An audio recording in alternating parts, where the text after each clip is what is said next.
Well, we're coming closer to an end with this discussion, which might not be an end. It might be a beginning or a continuation.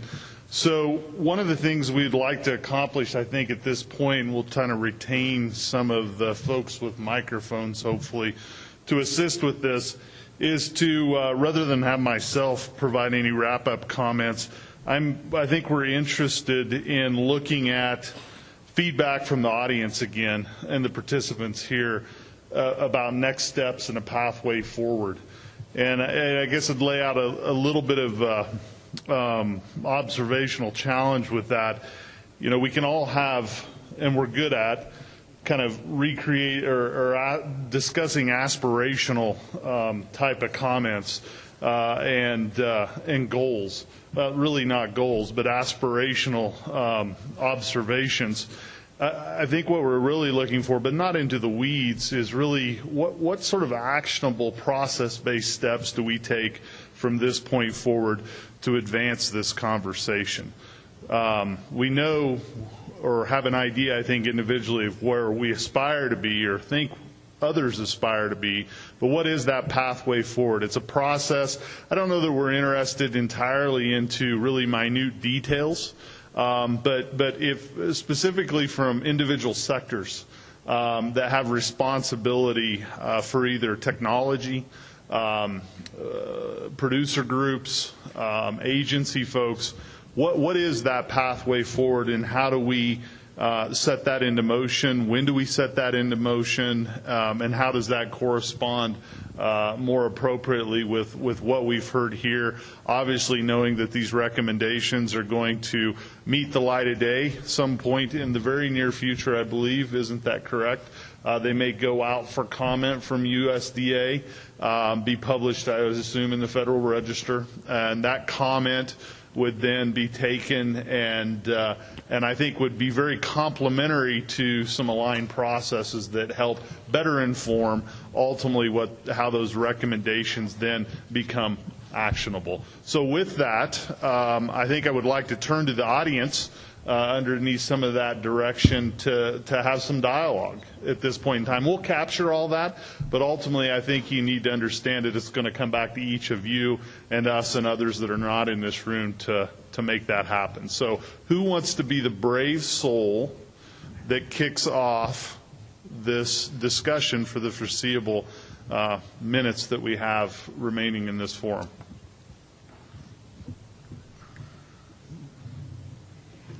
I see Joe's still in the room, and one question that I had wanted to ask him and I missed the opportunity is, how have you utilized RFID tags for management and profitability in the operation?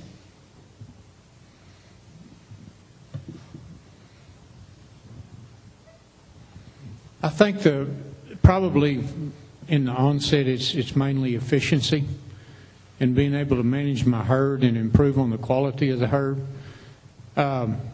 Would probably be at this point with the markets the way they are and it's not being recognized is probably the most significant factor. But I think over a 5 to 10 year period, by utilizing it with the calves as well, I think that I can improve productivity as well in quality of cattle. It's like I said, I think I use it more as an insurance policy. And efficiency. Stress on cattle is far less. I mean, I hear people in some of these meetings talk about, well, it's going to be more stress on the cattle. It's actually a lot less. So if that answers your question. Terry, I guess 2 comments. A number of times I've heard, and I understand from different perspectives, these seem to be the same conversations that have been going on for a long, long time. That said, I think that there's a lot of information that was presented that we could demonstrate about where we've made advances, and it's with existing ADT rules. I think it'd be good to demonstrate some of the things that were presented that are advancements, and those are all across the board. Those are producer advancements. There's greater functionality within states. and a lot of the things that USDA is involved in as well. Beyond that, I think we could look at low-hanging fruit of what can continue to be accomplished with existing rule without changes. And that's going to happen because there's momentum already that's going the right direction. There's a lot of good stories that are being told. The other thing that without the mandatory and voluntary conversation, one of the other changes that I think is a needed benefit that producers can probably take a lead on. If they don't, it won't be successful. But when we talk about Open Records Act and FOIA protection, whether there's most of the time it's protection that's needed. Some states have too much sunshine, but if state animal health officials go to their legislatures, it's not going to go well. If producers go in those venues and ask for protection, there needs to be, it's not a one-size-fits-all, but it's a gap that where producers need protection, and they probably need it today in a lot of different states. I'm really pleased with where we're at, but maybe in Colorado we may need to take another look at that if y'all need further protection. But it always pleases me when someone does a CORA request, and by the time we redact the information, there's nothing left. Pleases me too. Huh? It pleases me as well. Yeah, those are happy times. So, yeah. So, Keith, question on that: is this something the state veterinarian? So one thing is knowing what all of those 50 states and X amount of territories and et cetera have for those state laws. Is that something you all have compiled in a resource that could be referenced and maybe has a bit of commentary associated with it? I know that's an undertaking, but it seems like there could be some value in at least having that as a resource. I agree. I think there would. If that exists, I'm not sure where it is, but I think pretty quickly you could have some model legislation, and Colorado's may be that provides a good degree of protection, but it gives us latitude too. We can't dump data, and we can't just do a transfer of our files, but in specific disease traces, we can provide information that makes sense, and then there's some caveat that if it's a catastrophic or extraordinary circumstance, then we can. And so I think that's something that's going to take some work, take legislative change, and it'll be individual states, but there's probably ground to be gained in that regard. Thank you. Next, Matt.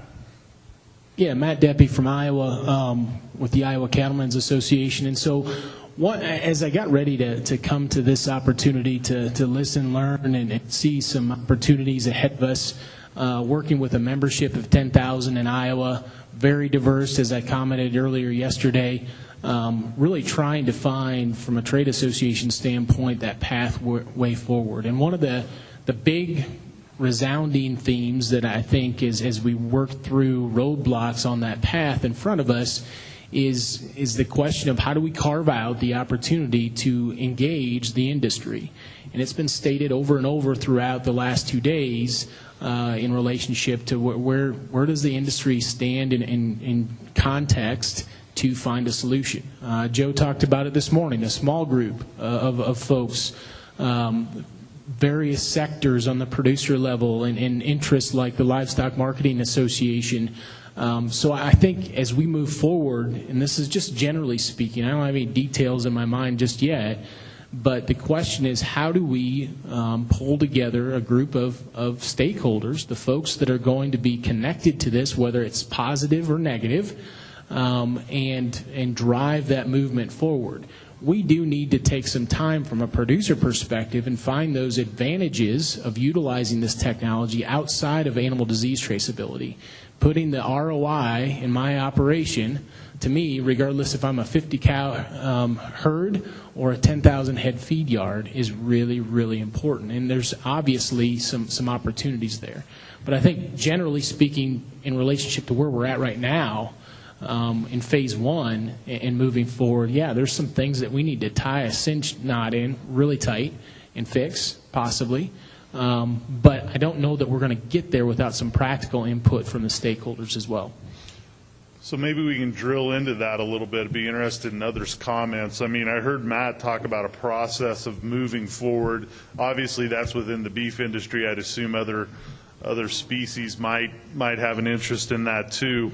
And I also heard you talk about how do you create benefit, maybe direct benefit, not necessarily indirect long-term benefit, the insurance policy, but also maybe direct benefit. So I'd be encouraged to hear from others in the group that maybe represent themselves as a producer or producer groups on their feelings related to what Matt had to say as we go along.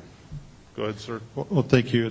You said a lot of what I wanted to say, and that I think just moving just that vision of what we need with the traceability system. I think it's something that that accomplishes traceability, but it does it in a way that does not interfere with business, and in fact the speed of operation, the businesses actually find ways to benefit from it. So it encouraged the industry to rather than push back against a traceability system, find a way to make it pay, make it benefit your business and utilize that. And I'm hearing that here, and I've heard it from our industry in Texas as well previously. So I think that vision would be a system that's embraces technology, that lowers some of those barriers, that fear factor that Mr. Leathers talked about earlier. These kind of meetings, I'm encouraged by this participation today and all, and what's going on. But that's sort of my vision of what the traceability would be, is accomplishing that traceability,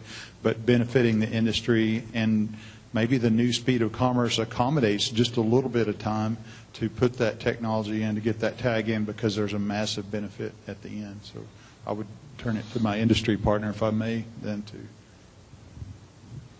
Ross Wilson, Texas Cattle Feeders Association. So to Matt and Andy's good points, and I'll stick my neck out a little bit as far as next steps, and maybe volunteer as a plan A. We can come up with a plan B if we need it, but maybe volunteer the national organizations, producer organizations in this room, to plan a meeting before the end of the year and invite this great working group of federal and state veterinarians and other participants that came up with this good list of 14 goals. And then we can get down to prioritizing that, because I think it's in the minds of all of us, whether we're cow-calf or stocker or feeder or another stakeholder in the U.S. beef production chain, technology companies that are helping support this, what is our next step? So I think we all agree that we fix the current known identified challenges with ADT, and then we decide if we are ready to do adult cattle intrastate or feeder cattle interstate or some other piece of that puzzle. We don't need to decide that today, but that's where this working group comes in. And I would challenge, I think everybody in this room probably, I'll stick my neck out again, I'd like to think that everyone in this room is here for the purpose of advancing the U.S. beef industry in animal ID and traceability. And it is a bit embarrassing to look at where the other countries are. We can learn from what they're doing as far as, so there's a cost associated with doing all of this. Some of it can be offset through incentive-based ideas and programs. The Canadian system is at a point now that in August, at least it was announced, I don't know when it will be implemented, is that depending upon the official ID and the channel, I don't know if it's specific supply chains or all the cattle. I'll learn more about that because I'm interested in talking to some U.S. bankers. But the Canadian bankers have talked about lower interest rates and lower equity requirements because it's all about collateral protection. And there are a lot of other incentive-based ideas that can help offset the cost to moving forward. The other thing that is very embarrassing is when I think about aquaculture. We're chipping, I don't know how many, Allflex could tell us. How many million? A few million salmon going over a dam, okay? That's a competing protein, obviously. And I'm just a little bit embarrassed that the aquaculture industry is ahead of the U.S. beef industry when it comes to ID and traceability. So I'll get off my soapbox and shut up, but we would like to be a part of moving forward. So, Ross, I think you called a couple things out there, and I guess I'll take a moderator's prerogative after the next comment. So you all that I call out now are going to have to respond to this. But you mentioned, Ross, the National Producer Organization. So Chelsea, prepare yourself for a comment. National Cattlemen's Beef Association, prepare yourself for a comment. Anyone else in the room that represents producers or like markets, like the actual beef producers or other species, don't feel like you can't stand up and talk from another species perspective. Let's be ready with the mics for those folks after we go from our next comment. Thank you. Appreciate the opportunity to comment. And I've appreciated the conversations we've had the last day or so, and some of them last night, where sometimes we have to agree to disagree, but ultimately we have to keep in mind what the end goal is, and that's the ability to trace and track livestock in the event of a disease outbreak, in a system that works for everyone, from the farm gate level through the livestock marketing channels, in conjunction and partnership with our state and federal officials, and then on to the processing floor, and then ultimately how this impacts the consumers. We've dealt with this disease in our state, and we've heard several comments about that yesterday and over the years. And, there's nothing that will get you to a disease traceability program faster than having a disease where you have to trace and track livestock from the farm gate level through the processing level.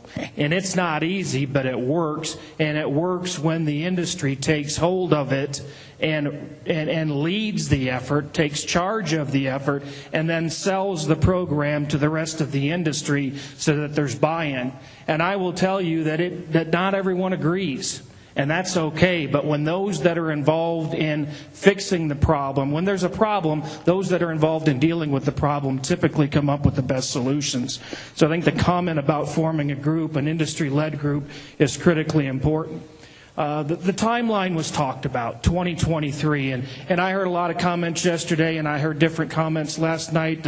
I'm a firm believer that 2023 is probably way too long. That's quite a distance out. We probably need to look at a different time frame in mind and speed that process up.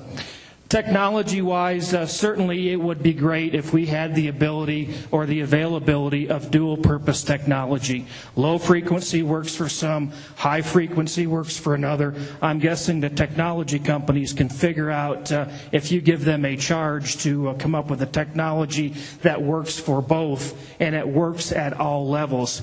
If that's not the case and low frequency works best for everyone, then let's grab the technology and move forward with it. Because, as we know, technology is always changing. What we have available today will change tomorrow. We know that's a matter of fact. We need to research into what other countries already do. Yesterday, that question was posed to the working group, that technology or the systems are already out there. There's no point in us reinventing the wheel, not only from systems in other countries, but systems in states here in the United States as well that have programs in place that already work. Finally, I would say that it is important to keep in mind that we are never going to please everyone. If you please everyone, we probably have not done our job from an industry standpoint in developing a system that works. There will be those that don't like it. There will be those that champion it. But in the end, we need to make sure a majority of the industry, a large majority of the industry, grabs a hold of it and leads the efforts and moves forward. So that's kind of what I heard the last couple of days, and hopefully some of those comments can be carried forward. Thank you. Jennifer Houston, Vice President of National Cattlemen's Beef Association. And I do want to say I appreciate very much all the thought that the working group put into these 14 points. And I do also appreciate the fact that y'all really took a lot of flack as you went out last summer and listened to, in most cases, what was wrong with the system in a lot of people's eyes.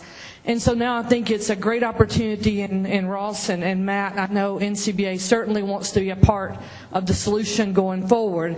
So my first question, Dr. Hammersmith, for comments, before comments, what kind of timeline are we on? Do y'all have a comment time in mind, or?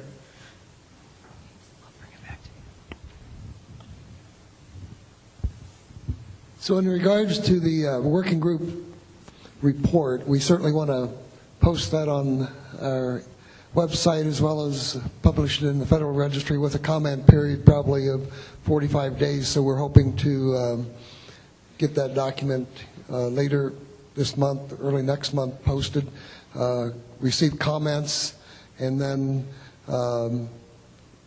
take those into consideration at the working group level and have a, we listed as a preliminary suggestion, so we would like to make a final copy report of those recommendations and certainly continue to have those collaborative efforts. If an industry working group can receive those as well and help us through the discussion of those recommendations, all of that would be really great. I don't think we have a rollout plan for any rulemaking process. That's not in the cards. We need to make sure that we're on the same page before we go down that track.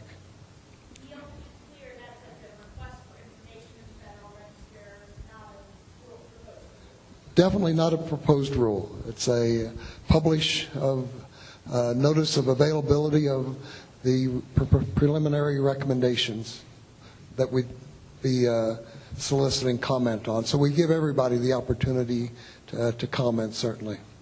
Well, anyway, certainly we do support this industry-led group to be part of the solutions and to take the framework of what you all started and hopefully come up with some consensus things to make what we have better, as well as what Ross and them alluded to is going out forward in the future is what we need. So.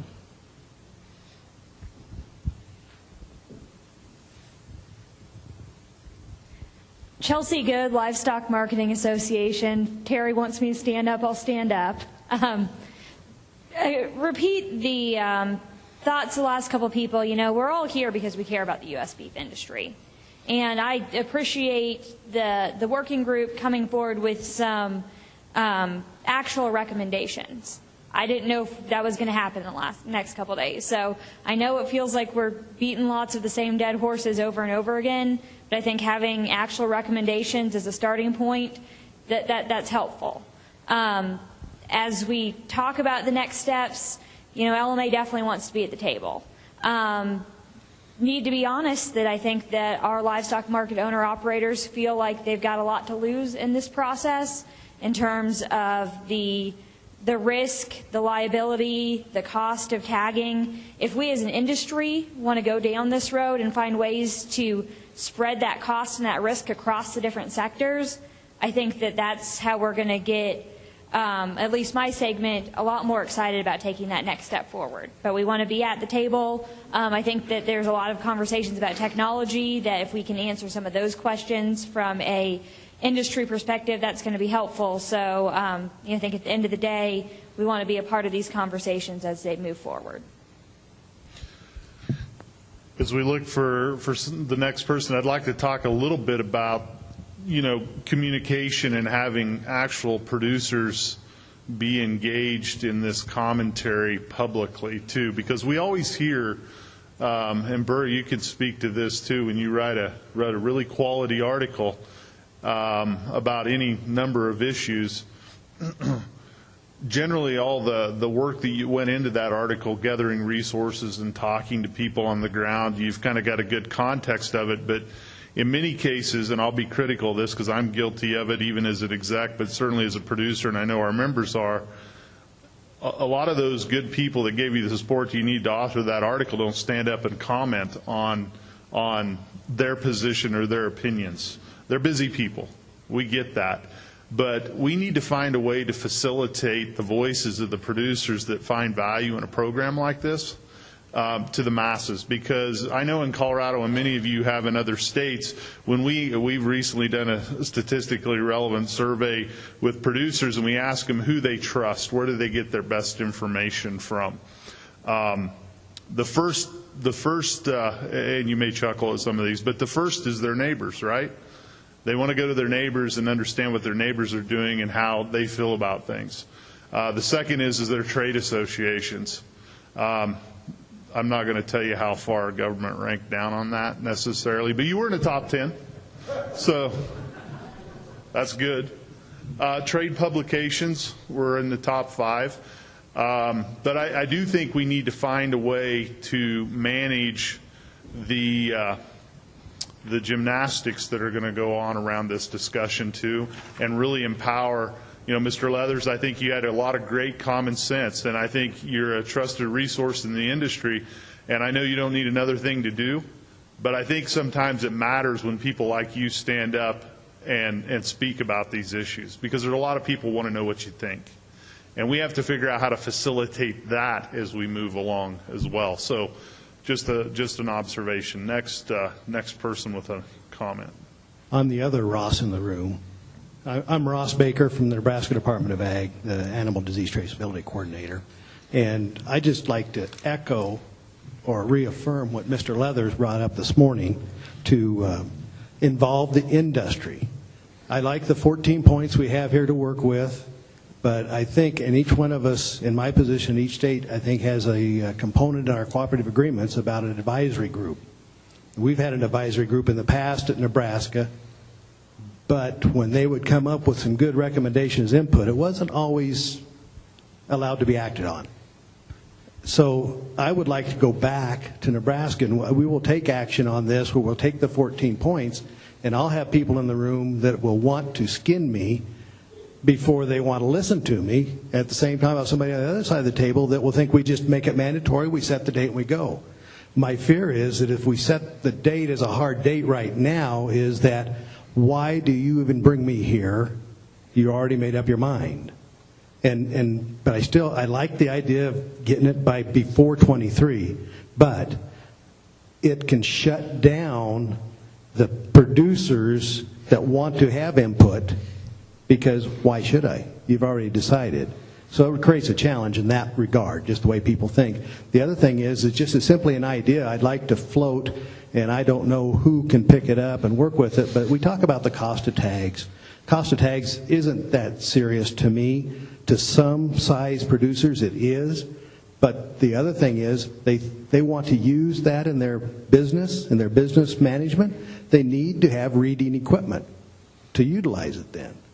So why don't we think about some tax incentive credits for the producers at different levels and try and float some of that instead of how are we going to distribute the cost of all this? And that's really complex. Thank you. We've got one over here, and then we'll come back. Hi, I'm Teresa Drysdale from the Michigan Department of Agriculture, and I'd like to echo some of the sentiments that Mr. Birchmeyer made about looking to states who already have RFID, a mandatory RFID program in place. I'd certainly like for Michigan to be part of the conversation and for you to look at us as an opportunity to learn how this technology can be utilized, how our producers feel about it, some of the lessons that we learned in trying to implement this as a mandatory program, so that we can maybe on a broader scale implement this nationally. Please come and talk to me. You're all invited to come and see what we have in Michigan, because I think we've done a very nice job of utilizing the technology, implementing equipment into several of our livestock markets and slaughter facilities, as well as having our producers learning about ways that they can use it for their management plans as well. Also, I'd like to speak just briefly about ultra-high frequency RFID. In Michigan, of course, we use low frequency. All of our infrastructure is built around low frequency, and that's because we do have bovine tuberculosis. One of the challenges with ultra-high frequency is that individual animal disease testing is pretty much impossible when you have lots of animals nearby.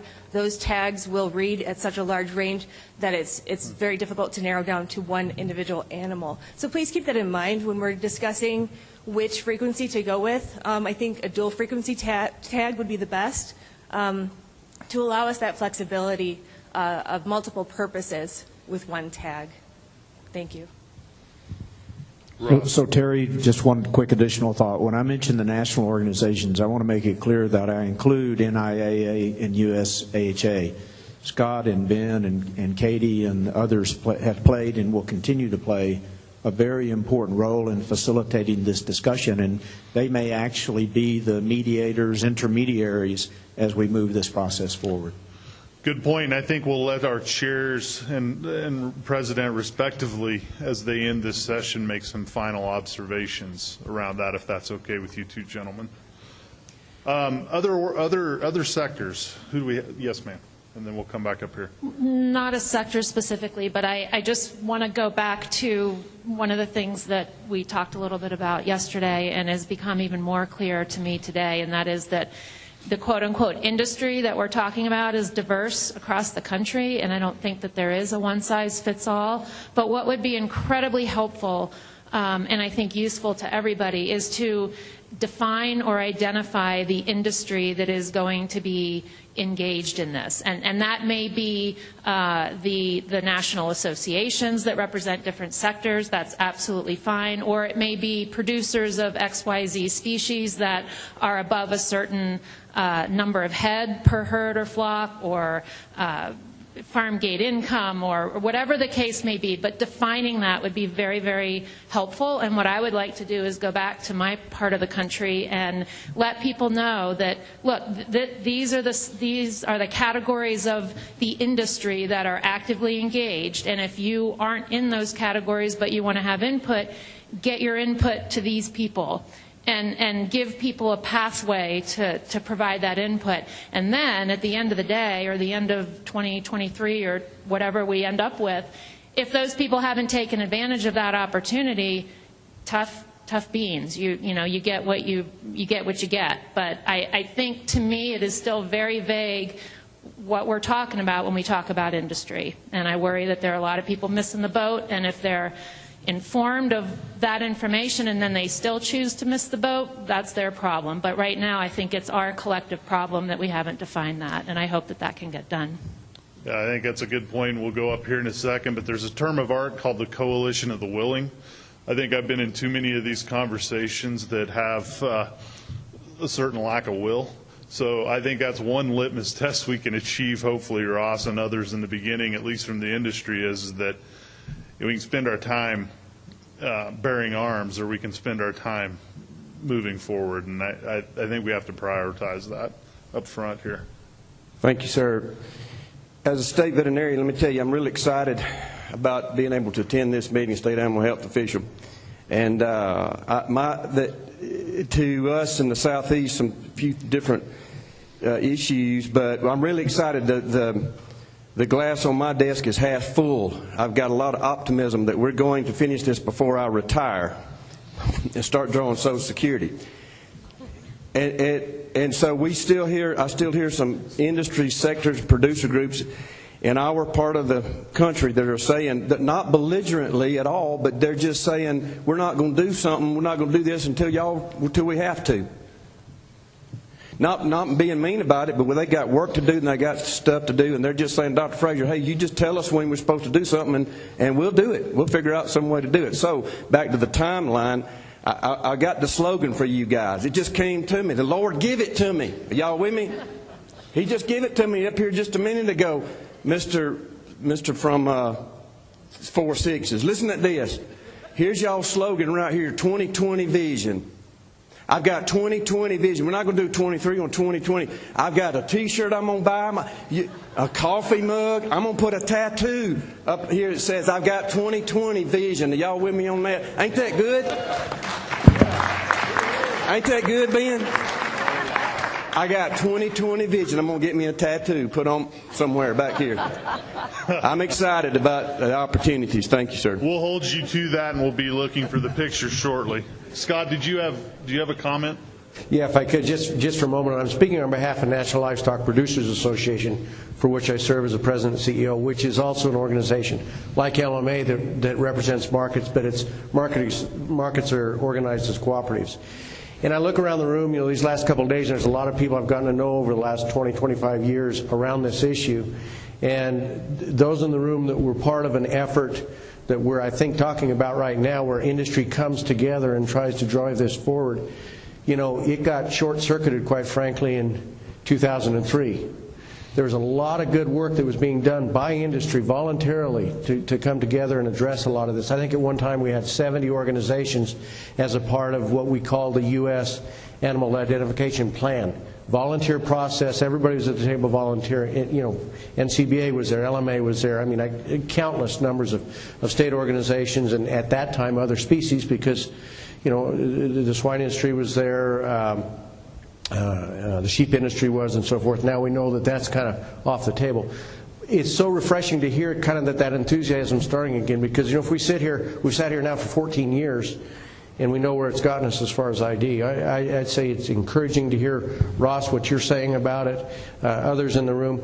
The state animal health officials are so key in all of this, in making it work, and I'm encouraged by it. I hope that this enthusiasm can carry forward and bring people back together. And yes, there will be naysayers. We know that. At the time, back in 2001, 2002, when we were really working on this, we had a communications committee as part of that. We put out for public content, you know, just to get ideas. We had death threats come in on that, and that, you know, it's probably, there's an element out there that's always going to be that way. But if we stay the course that we're on now, we'll never get anywhere. So, just a comment I wanted to offer. Thanks, Scott. Good point of reference. Question down front here with Renee.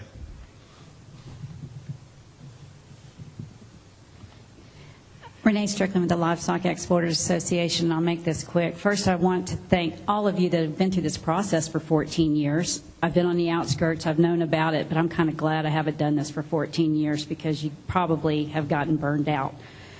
Coming in as you're heading towards, hopefully, the main stretch, I see three key different ways this really needs to be addressed. Educating producers. The Beef Magazine survey was very telltale. You've got a lot of producers out there that are afraid of a cost.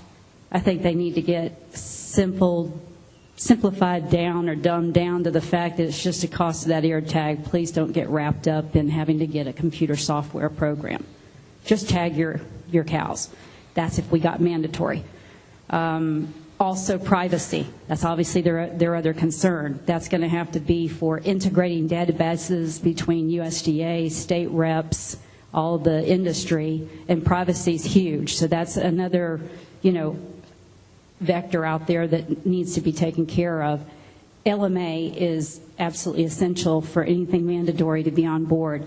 I think it's really important that cost analysis get done for getting the livestock markets on board. You can get the producers on board, the majority of them, but if you can't implement it and you can't control it, then it's no good. So that needs to be done. I applaud the 2020 vision. I applaud that.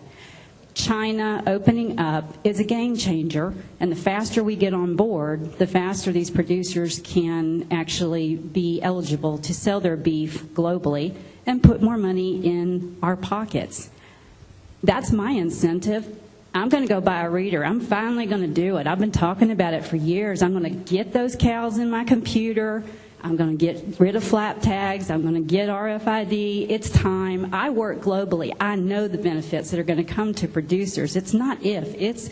It will come to producers. It already does put more money in their pocket, what we export outside, not to mention the disease situation. So those are my four things that I see as an outsider kind of coming in. I appreciate y'all listening, and I really appreciate all the efforts all y'all put into this. Thank you. Gentleman in the back will take credit card or cash. I'm Sylvia Kristen. I'm the Executive Director for the South Dakota Stock Growers Association. I would just say that the recommendations of the 14 points, there are some points on there that are, I think, good. I think we would support wanting to come into better compliance with our current expectations for ADT and what the current framework calls for. I think there's room for improvement there. I would say, however, that as an association, my members are probably not there yet with mandatory electronic across the board.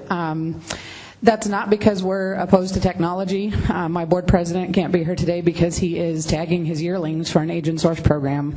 So we're not averse to technology. We encourage our members to use voluntary programs to do what they need to for marketing, for managing their herds. And we encourage technology among our members. And we have a lot of really creative, awesome producers. So I a little bit reject the comments that were made here today that there's just a bunch of producers out there that aren't enlightened yet. There's a lot of guys that just haven't chosen to do this. And they're good operators, they make smart decisions, they just haven't chosen to go there yet. We do have concerns about a mandatory program, we have concerns about privacy, we have concerns about costs, and again, that's not because of some kind of lack of enlightenment, it's because there's legitimate concerns from our producers on the ground who are going to have to implement this. So I'm really glad to be here. I have learned a lot. I've taken a lot of notes. I really do appreciate the conversations that have gone on in the room. We're committed to continuing the conversation, but just with the note that my producers are not there yet. I think we'll end at least this section on that note. I think that's a salient point, and it's a call to action for a number of us that represent those producers to kind of spread our wings. I think I'm being no terminology association here, but being trumped. So one more comment. Thank you.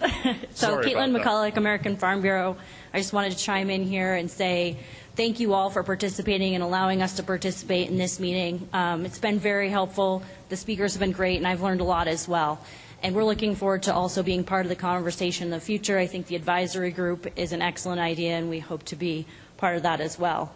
I've heard a lot of talk here about the cost of value and how much it's going to cost to the producer, and that's an important conversation for our members as well. There's going to be differences in how we should move forward regionally on a state-by-state basis, as diverse as the opinions in this room. And so having those producers have a seat at the table is going to be important to at least have their voices heard and come up with the best solution. But what I would also remind you, it's not just the cost of the tag that we're talking about. It's the cost of the value of what it protects when we talk about disease traceability. Because in the event of an outbreak, all of us in that room will bear that cost. And it's going to be a lot more than what one tag costs. We obviously have some concerns about confidentiality as well. And we look forward to working with all of you to develop the best plan moving forward. Thank you. Thank you. Well, I think as we adjourn this, I would like to call Dr. Tony Forshey and Dr. Boyd Parr forward from NIAA and USAHA respectively to kind of leave us with a parting message, maybe some call to action additionally, and thank you all for your patience and time.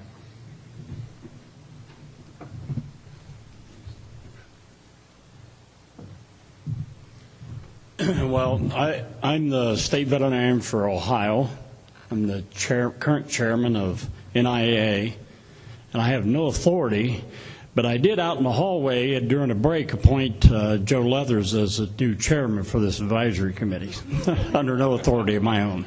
So I think that, we've talked a lot, and we've done a lot of talking in the last several years, and I think I'm real pleased with this meeting. I'm real pleased with all the turnout. I'm real pleased with the comments, and real pleased to learn that we are all on the same page, and we are on the same boat, and we just need to get to where we need to be.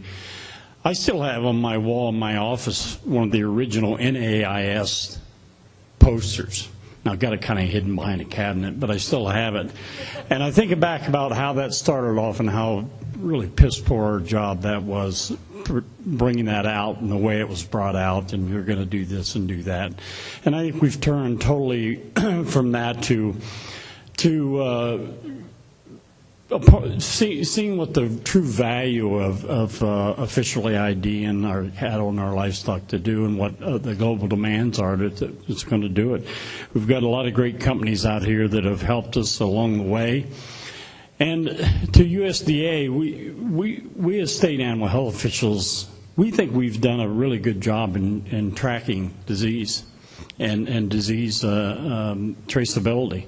I think we've gotten much better at it over the years, and so we're not totally ill-prepared for this. But I certainly like the idea of voluntary, to let those that want to do it, and want those see the advantages of that. And I told Mr. Leathers that I thought he really kind of made our meeting for us. I think we kind of just all lightened up a bit once he got done talking, and with his vast knowledge and vast experience and where there is true value in this. So hopefully we can move forward. I think we can, and I want to thank Neil and Burke Healy both for allowing that working group data to come to us. I think it really helped us a bunch in the last 2 days, and so I want to thank everybody for coming, and just to know that NIAA and USAHA as both will certainly be wanting to move forward with this and help lead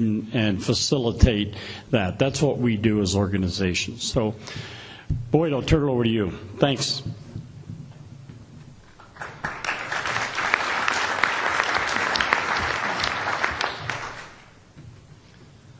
On behalf of U.S. Animal Health Association, our executive committee, I want to thank our moderators for the excellent job they've done. I want to thank each and every one of the speakers who I think all brought unique perspectives for us to hear. I want to thank the working group, as Tony alluded to, and USDA for the work they did and bringing us specific proposals to chew on and to move forward. I think that really helped make this conference so that we could see where we were going forward. And then I want to thank each and every one of you for giving of your time and effort. And I encouraged you when we started to the success of this conference would be based on whether you participated and got a value for your investment in time and money. And by and large, I think you all did, and I thank you for that. You know, this is an important another bite of the elephant. As people have alluded to, we've been at this for a while. I'll put on my hat as a South Carolina State Veterinarian, a state animal health official, and say I think we have made, as Tony alluded to, significant progress. I know in my office and a lot of others, there are a lot of things we're doing a whole lot better. So our efforts have not been wasted, and we haven't done nothing for 10 to 15 years, and I think we can demonstrate value to Congress on the money that's been invested. But I would also say that I think given our current structure, we have about plateaued. We have some incremental progress we can make with the current system, but anything significant is unlikely, in my opinion. So the timeliness of this, I think, is really good. We have a lot of opinions that are valuable to try to bring together. I like the exhortation for industry. This meeting has a good mix. I would encourage each of you, we'll continue that process coming up at U.S. Animal Health on October 17th. Our Livestock ID subcommittee will meet that. Dr. Rod Hall is chairing that committee.